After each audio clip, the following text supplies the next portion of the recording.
Hey, this is Jeremy once again here at SHOT Show 2023. I'm here with Dakota with Girl and a Gun. And my partner Rose reached out to me, saw you do some interviews and whatnot here at the show, and just wanted me to come by, kind of get a little of your background and a little bit of talking points with you.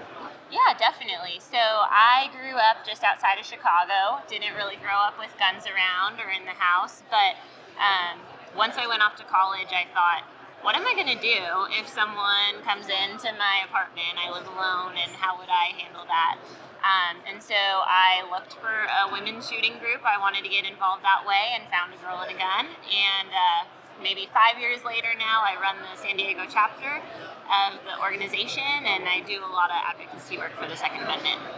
That's awesome.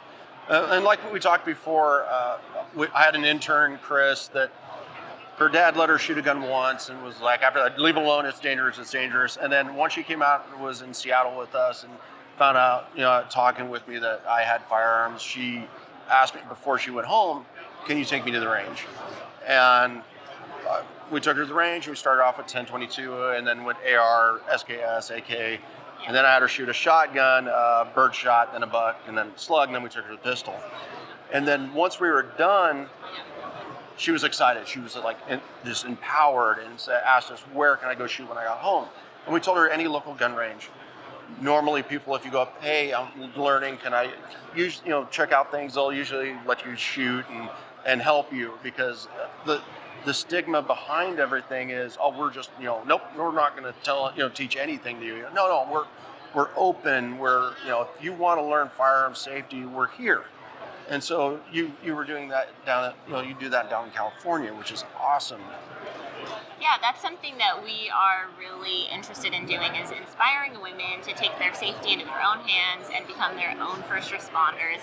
And we want them to do that in an area where they feel safe and comfortable. So how better to do it with other girls on the range? We have all female instructors, all female range safety officers. And the goal really is to get these women confident enough to go to the range on their own and continue training. We have a track for everyone if you want to get into competition, if you want to get into clay shooting. So it's really a phenomenal way to get started. But to your point, once you put a gun in someone's hand, even if they're anti-gun, they change their mind pretty quick. It's so fun. And yeah, we really just want to get more women into the sport. Right. And so like with my youngest daughter, I was picking her up for visitation, and my ex-wife had a shotgun in the back of the car. And I went, okay. And so when I had her later on for visitation, I asked her, has your mom ever taught you how to look for this, if the safety's on, how to disarm the weapon? So I had the same model of shotgun. So I sat down with her and said, okay, this is a safety. You push this up, the red dot goes away, and that means it's safe.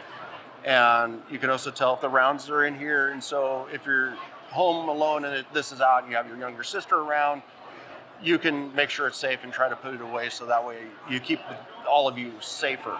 Right. Being around the weapons. And I like I said, I love when new shooters come up to me and say, hey, I want to learn. And the whole gun safety aspect of everything, even if you don't want to go out to the range, you don't want to learn how to shoot a gun, know how to make it safe. 100%.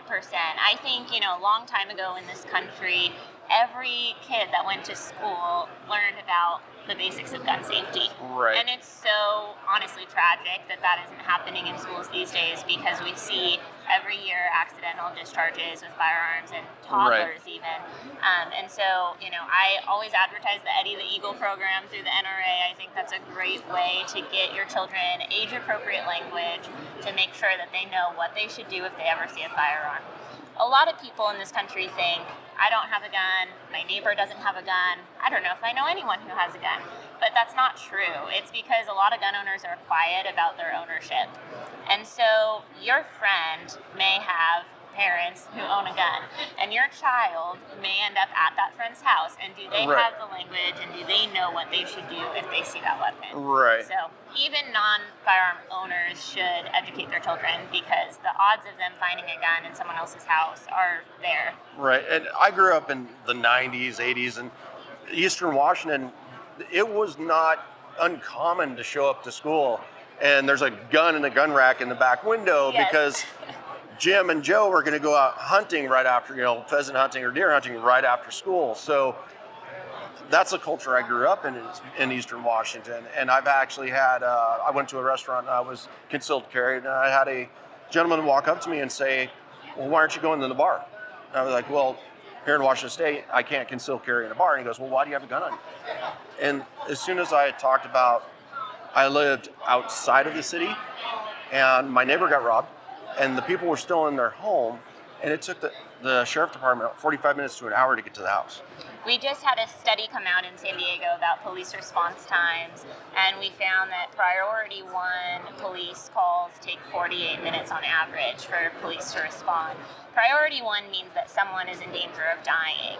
That's what priority 1 is. And so when you think about that, the police are not coming to save you. No one is coming to save you. Right. And that's really the mentality that I try to give all my students is you are your own first responder. So let's learn what works for you.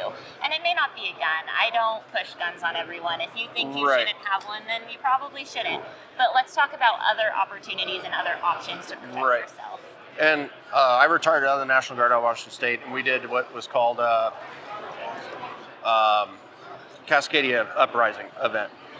So once we did Cascadia Uprising, they found out, they used to tell people to have 3 days of food and water. After that training event, we pushed that to 3 weeks of water and food because all the infrastructure is going to be down, and because they're talking about a 9.0 earthquake for 10 minutes. Wow.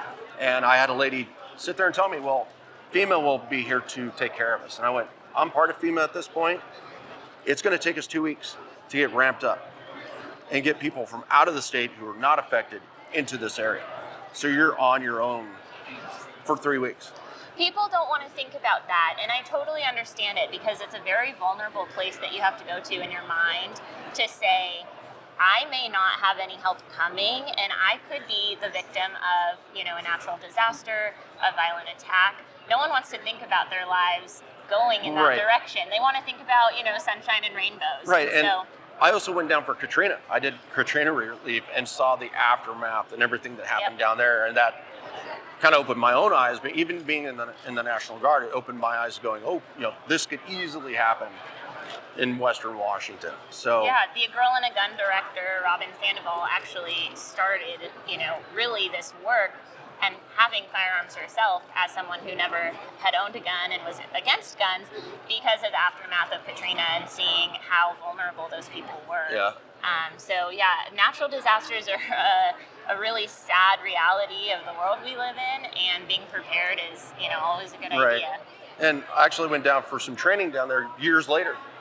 There's still blue tarps on buildings. They're still, they're still recovering from that. So it's just trying to get people to understand, the different aspects of it. That even during a disaster, if you see an ambulance and you're just in there limping along the side of the road, they're not going to stop. Right. Because they're going to the epicenter of the event where there's the most casualties. So definitely. So where can people go for more information for maybe trying to start their own chapter in their town or state and start learning about firearms? So A Girl in a Gun is at 300 ranges across the country. So we have relationships in a lot of areas. We have members in all 50 states. If you go online to www.agirlinagun.org and you don't see a chapter near you or at a range close by, you can look through the requirements to be a facilitator. We have really high standards because we want people to get good quality education and training at our events. So that's something that we're really focused on. You need to be an instructor, you need to have Stop the Bleed, and there's a bunch of requirements. But if you're interested, we'd love to have more chapters. And then you can find me at Dakota Adelphia on any social media platform. And I do some work for Filster Holsters. So if you are concealed carrying and you're learning more about concealment, there's a fantastic resource for you. Filster is spelled Phlster, and they have a YouTube channel that talks all about the mechanics and the physics of concealing a gun on your body better. And it's some of the greatest education I've seen in the concealment space.